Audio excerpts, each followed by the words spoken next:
Puji Tuhan, Shalom. Apa kabar Bapak Ibu Saudara? Kita boleh kembali tayang untuk menikmati kebenaran firman Tuhan. Mari tundukkan kepala kita berdoa. Bapak, kami ucap syukur kepadamu karena anugerah Tuhan, karena kasih setia Tuhan yang tidak berkesudahan. Maka sore hari ini kembali kami boleh menikmati hadirat Tuhan, kami boleh menikmati berkat lewat kebenaran firman Tuhan. Mari buka hati dan pikiran kami agar kami mengerti rencana Tuhan dalam hidup kami. Dalam nama Tuhan Yesus Kristus kami siap untuk menerima kebenaran firman Tuhan. Haleluya.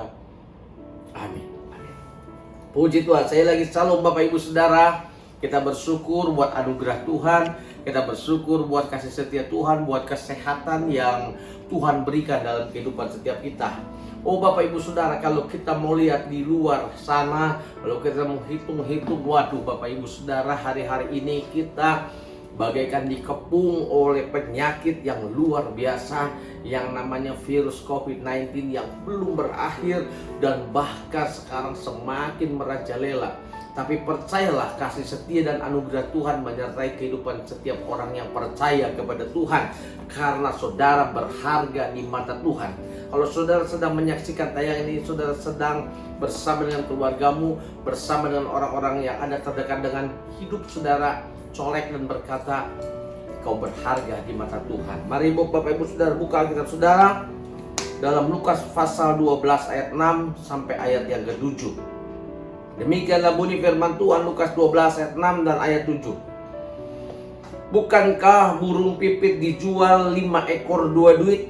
Sungguh pun demikian, tidak seekor pun daripadanya yang akan dilupakan Allah. Bahkan rambut kepalamu terhitung semuanya. Karena itu jangan takut, karena kamu lebih berharga daripada banyak burung pipit. Oh luar biasa Bapak Ibu Saudara. Ayat 6 berkata, bukankah burung pipit dijual 5 ekor 2 duit?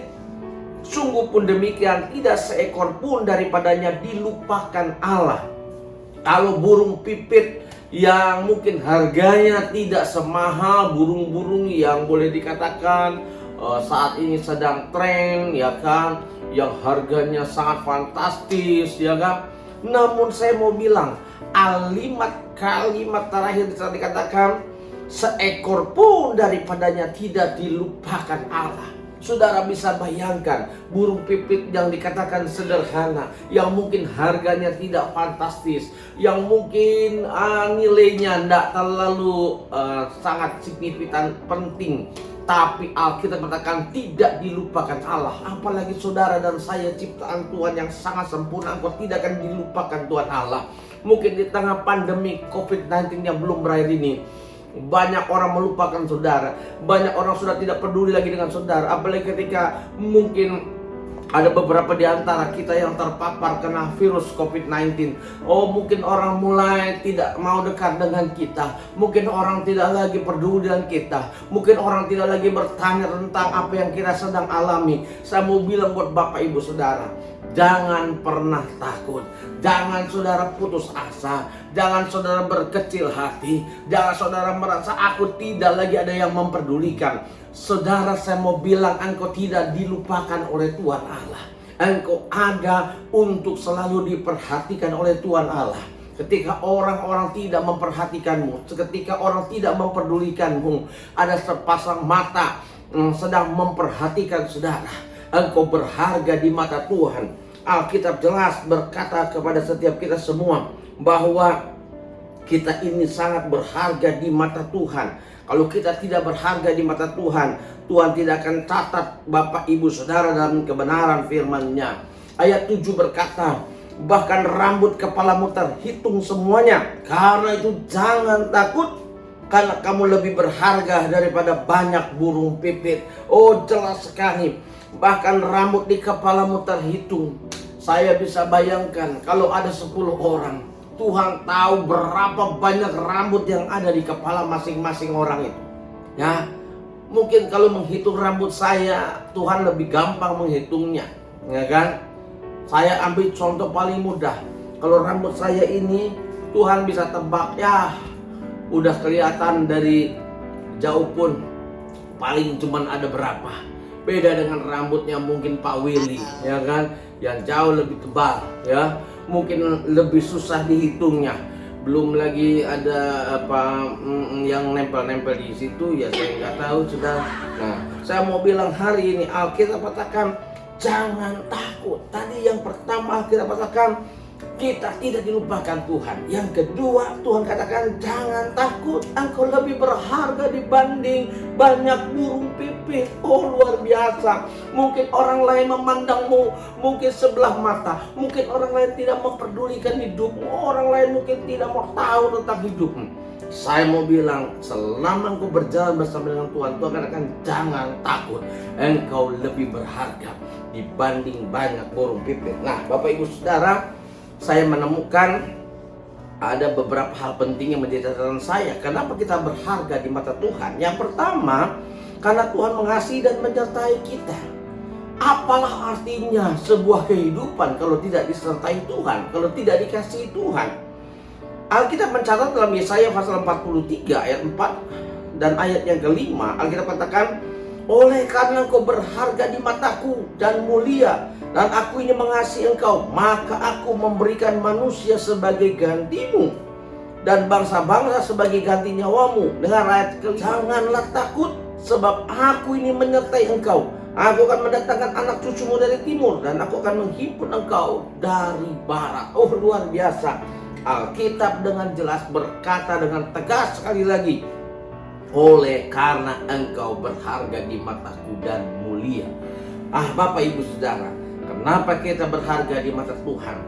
Karena Tuhan mengasihi dan menyertai kita. Sebab dalam ayat yang kelima Alkitab katakan, janganlah takut, sebab aku ini menyertai engkau. Kalau Tuhan yang menyertai kita, aman hidup kita. Kalau Tuhan yang menyertai kita, kita tidak akan tersesat.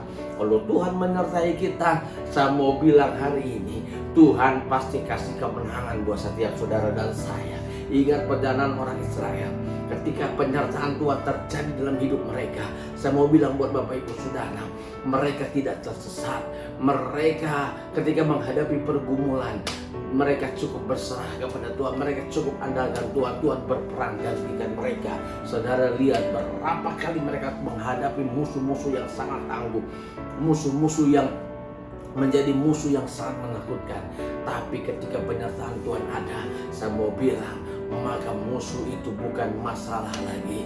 Musuh itu tidak lagi menakutkan, karena Tuhan yang menyertai mereka. Haleluya. Nah, Bapak Ibu Saudara, yang kedua, saya mau bilang buat Bapak Ibu Saudara bahwa kenapa kita berharga di mata Tuhan? Tadi yang pertama, karena Tuhan mengasihi dan menyertai kita. Yang kedua, kenapa kita berharga di mata Tuhan? Yang kedua, karena hidup kita ini memiliki nilai di hadapan Tuhan. Bernilai.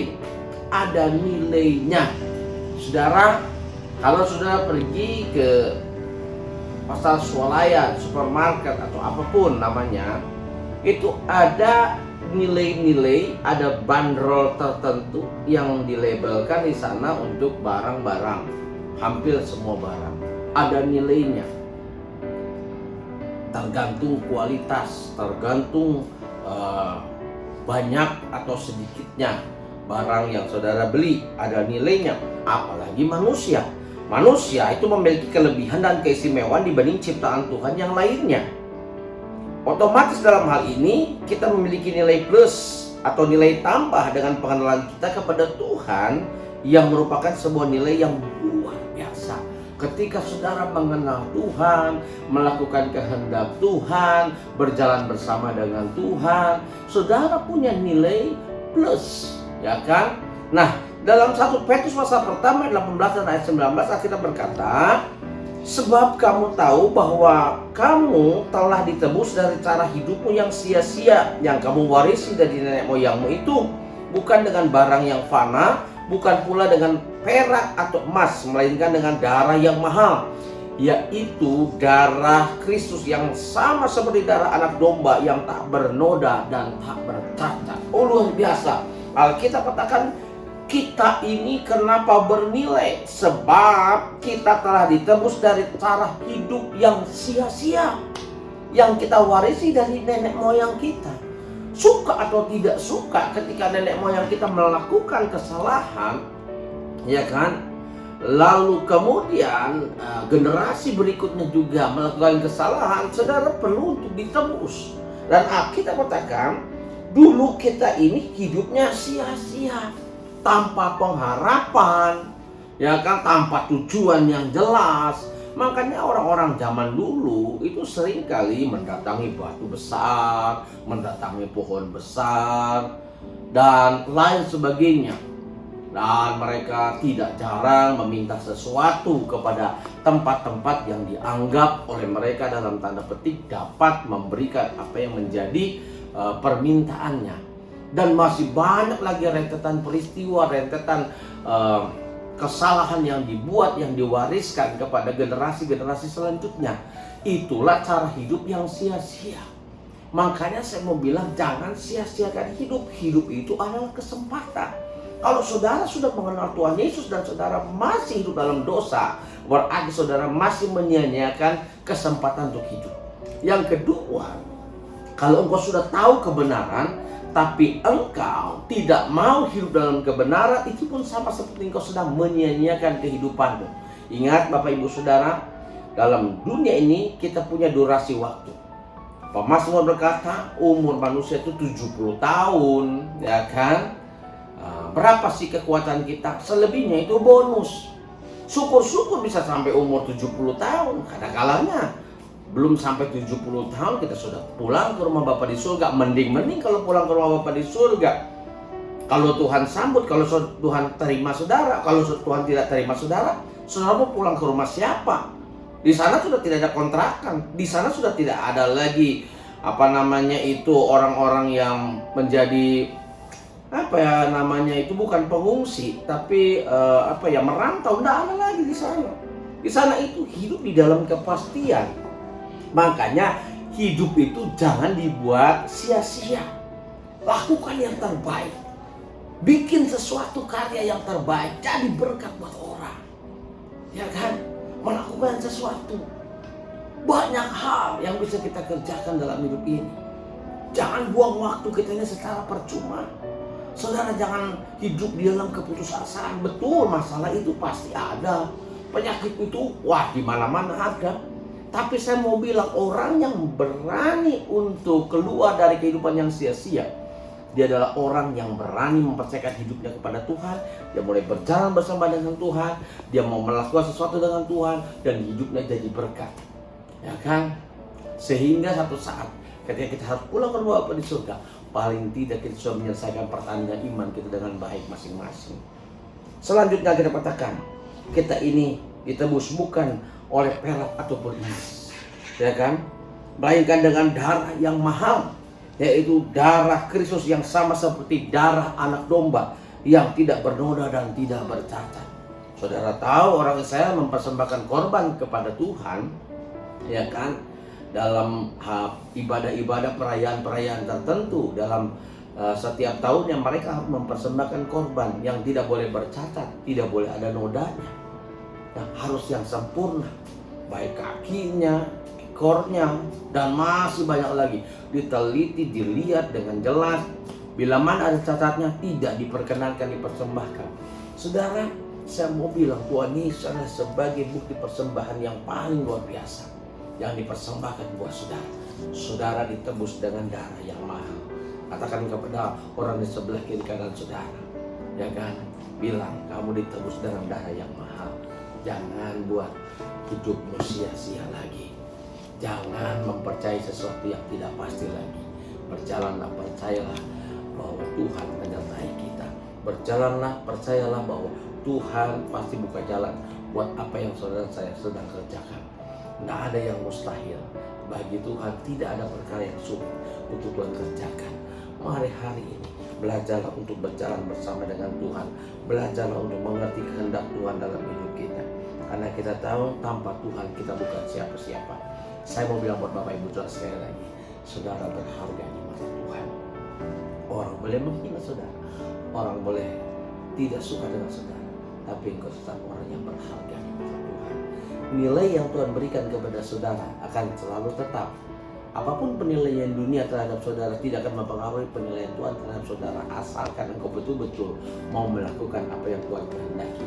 karena nilai yang daripada Tuhan pasti luar biasa. Tuhan Yesus memberkati kita semua. Mari kita tundukkan kepala kita berdoa. Mari kita tundukkan kepala kita berdoa. Bapa, kami ucap syukur kepadamu Tuhan, karena anugerah Tuhan sangat besar buat hidup kami. Sore hari ini kami akan mengalami kekuatan yang baru, dan kami sudah mengalami kekuatan yang baru karena kami bukan lagi orang-orang biasa, tapi kami adalah orang-orang luar biasa karena kami berharga di mata Tuhan. Kami punya nilai di mata Tuhan. Tuhan, itu sudah lebih daripada cukup. Penilaian Tuhan atas hidup kami lebih dari cukup, lebih dari apa yang diberikan oleh dunia ini kepada kami, karena berharga di mata Tuhan kehidupan kami anak-anak Tuhan. Oleh karena itu Bapa di surga, mari berkati setiap pemirsa yang menyaksikan acara ini Tuhan. Tuhan berkati mereka semua. Kalau mereka sedang lemah, mereka mungkin sedang mengalami Tuhan tantangan lewat persoalan, pergumulan, bahkan penyakit virus COVID-19. Tuhan tidak boleh melemahkan iman mereka, tidak boleh membuat mereka putus asa, karena mereka masih punya Tuhan dan mereka berharga di mata Tuhan. Terima kasih Tuhan buat seluruh pemirsa yang menyaksikan acara ini. Jika mereka sedang mengalami persoalan, pergumulan, berikan solusi dan keluar. Jika mereka sedang sakit, berikan mujizat kesembuhan yang daripada Tuhan. Terima kasih Bapa, terima kasih Tuhan Yesus Kristus. Sekarang mari Bapak Ibu Saudara, kedangkan tangan saudara depan Tuhan, arahkan mata hati saudara kepada Tuhan. Sekarang mari terima berkat Tuhan. Di dalam nama Tuhan Yesus, turunkanlah berkat-Mu, sukacitamu, damai sejahtera-Mu mengalir berlimpah-limpah bagi setiap kami semua. Di dalam nama Tuhan Yesus Kristus. Haleluya. Amin. Amin. Amin. Terima kasih Bapak Ibu Saudara, tetap semangat, tetap jaga protokol kesehatan. Salam sehat buat kita semua. God bless you.